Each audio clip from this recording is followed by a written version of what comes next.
यार या ठिकाणी बघा आपण आहे ना आता नर्मदा परिक्रमा मार्ग बर्गीवरून आहे ना सरळ पुढे आहे ना आपल्याला तिलकवाडा या ठिकाणी जायचं आहे। बर्गीवरून आश्रमावरून निघल्याच्या नंतर या ठिकाणी आपण असा हा रोड आहे आणि ह्या रोडवरून परत मोठा road direct highway to highway Tilakwada आहे। Bargi to Tilakwada highway to highway आपली अशी परिक्रमाचा मार्ग आहे, हायवे टू हायवे। आणि ज्याला किनाऱ्या मार्गे जायचं असेल ना एकदम बिलकुल, कारण थोडंसं बॅकवॉटर आहे बर्गी डॅमची, त्याच्यामुळं थोडं चालण्यासाठी अडचणी, पण रोड पण आहे त्या ठिकाणी। नर्मदे या ठिकाणी बघा हा रोडने आल्याच्यानंतर असा मार्ग जो नर्मदा परिक्रमा मार्ग याल्यानंतर आपल्याला जो हायवे लागतो जबलपूरवरून आहे ना आपल्याला नागपूर जबलपूर हायवे, मोठा हायवे लागतो नागपूर जबलपूर हायवे। त्याच नागपूर जबलपूर हायवेवरती आहे ना आपल्याला गट्टू ढाबा आहे, फॅमिली रेस्टॉरंट गट्टू ढाबा, गट्टू टपरी। आणि या ठिकाणी गट्टू ढाबा गट्टू टपरी आहे आणि आपल्याला त्या मार्गे पलीकडून जायचं आहे। हा रस्ता क्रॉस करून हायवेला चालायचं आहे 18 किलोमीटर आपल्याला तिलकवाडा या ठिकाणी गट्टू टपरी गट्टू ढाब्यापासून। नर्मदे या ठिकाणी बघा आपल्याला आहे ना तिलकवाडा या ठिकाणी जाण्यासाठी जबलपूर नागपूर असा हायवे, या हायवेवरती आपण आणि ह्या हायवेला आपले जे परिक्रमा मार्ग आहे ना काही रोड मार्गे चालतात ते, आणि किनाऱ्याला आहे ना तर जाण्यासाठी आपल्याला किनारा मार्ग आहे ना जाण्यासाठी आपल्याला ना थोडासा तिथे बॅकवॉटर आणि शेतीचे आहे ना जास्त शेतीचे हे असल्यामुळं रोड नसल्यामुळं रोडने आलेलो आहे या ठिकाणी। आणि रोड थोडा अडचणीचा आहे, थोडा म्हणजे तिथे काट्या लावलेल्या आहेत आणि त्या ठिकाणी त्यामुळं आम्ही ह्या रोड मार्गे आम्हाला आता आहे ना 7 ते 10 किलोमीटर राहिलं असं नंतर तर आम्ही या ठिकाणी तर तिलकवाडा या ठिकाणी बरोबर नर्मदा मैया घाट आहे किनारी जाणार आहे आणि तिथून आम्ही भेडा घाट, गौरी घाट आणि धुवाधार हे सगळ्यात पवित्र असं ठिकाण आहे, या ठिकाणी जाणार आहे। आणि आता आम्ही ज्या पवित्राच्या ठिकाणावरून आलेलो आहे तर भरपूर हे तर परिक्रमा अशी काही सावलीला वगैरे भरपूर ऊन लागलेलं आहे। ऊन असल्यामुळे आहे ना तर आपल्याला आहे ना चालायला थोडी अडचण येते। आम्ही आता सावलीला एक पुढे थांबणार आहे त्या ठिकाणी, थोडंसं विश्रांती घेणार आहे। तर आमच्या त्या उजव्या हाताला एक मंदिर आहे, अजून भोजन प्रसादीचं अजून काही हे नाही आहे व्यवस्था, तरी पण बघूया आम्ही त्या ठिकाणी पाहतो। नर्मदे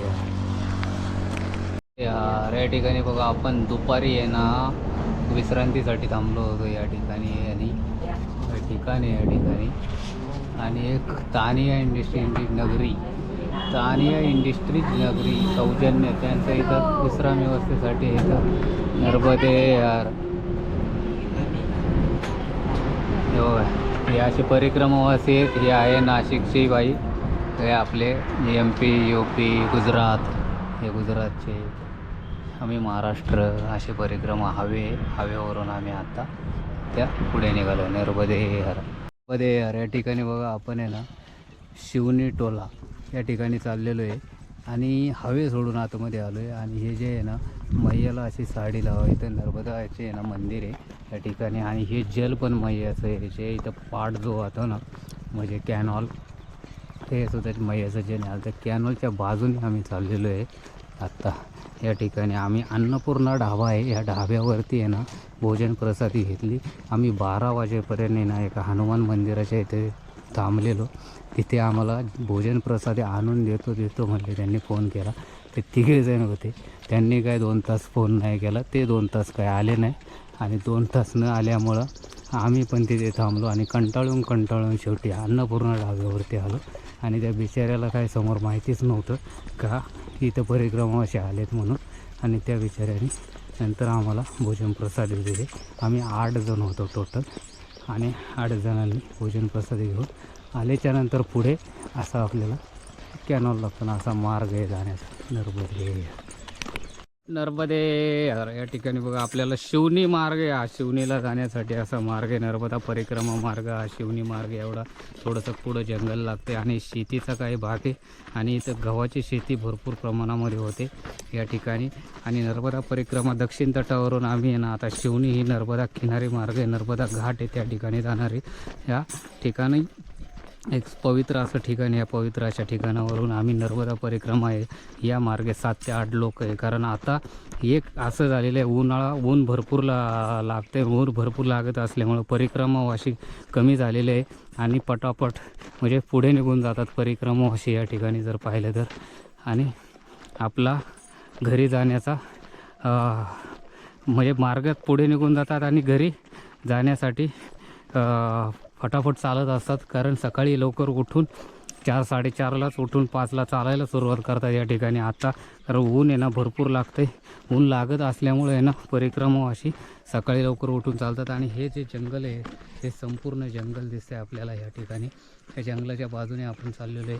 शेती आहे अशी परिक्रमावासी चाललेले आहेत या ठिकाणी हे नर्मदा परिक्रमा मार्गावर असा मार्ग आहे आपल्याला जाण्यासाठी जो एक शॉर्टकट मार्ग आहे शॉर्टकट म्हणजे या ठिकाणावरून आपले बनेरी या ठिकाणी एक शॉर्टकट मार्ग आहे त्या शॉर्टकट मार्गावरून चाललेलो आहे आपण नर्मदे या ठिकाणी बघा असा नर्मदा परिक्रमाचा मार्ग असा या ठिकाणी चाललो आहे आम्ही शिवनी या ठिकाणी जिथे एक आपल्याला आहे ना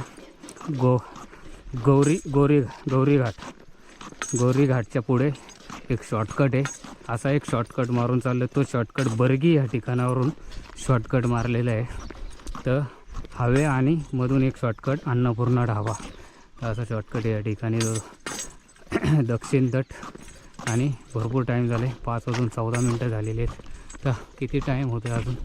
या ठिकाणी जर पाहिला असा मार्ग आहे सूर्यदेवता अजून तळपतातच आहे कारण फुल ऊन आहे अजूनसुद्धा आणि एवढे तळपतात आणि चटके लागतात पाणी ह्यावेळेस भरपूर पितं 5 लिटर 4 लिटरच्या पुढे पाणी पिलं तरच व्यवस्थित होतं चालायला बरं वाटतं कारण पाणी जेवढं पिसाल तेवढं त्या टायमिंगला आपल्या शरीरासाठी चांगलं आहे नाही तर शरीर एकदा खराब झालं तर मग खराब होणार या ठिकाणी नर्मदे या ठिकाणी बघा आपण शिवनी टोला या ठिकाणी चाललेलं आहे शिवनी टोला तो ज्या ठिकाणी नर्मदा मैया किनारी आहे शिवनी टोला हा आणि आपल्याला आहे ना किनाऱ्यावरती तिथे आहे ना आपल्या धुवाधार म्हणजे भेडाघाट हे लागणार या ठिकाणी आपल्याला आपण भेडाघाटच्या जवळ आलेलो आहे ओंकारेश्वर या ठिकाणी चाललेलं आहे दक्षिण तटावर आपल्याला पूर्ण परिक्रमा ही 15 ते 20 दिवसात आम्हाला परिक्रमा पूर्ण करायची आहे कारण बरेच दिवस झालेले फुल ऊन आहे अजूनसुद्धा 5-5:30 झाले या ठिकाणी असे माथ्यावरती बघा ना इथे कॉलन्या आहेत वरती भरपूर अशा कारण जबलपूर जवळ असल्यामुळं इथे जरा थोडासा एरिया चांगला आहे या ठिकाणी जबलपूर जवळ आहे आणि एरिया चांगला आहे या ठिकाणी असा मार्ग आहे हे बघा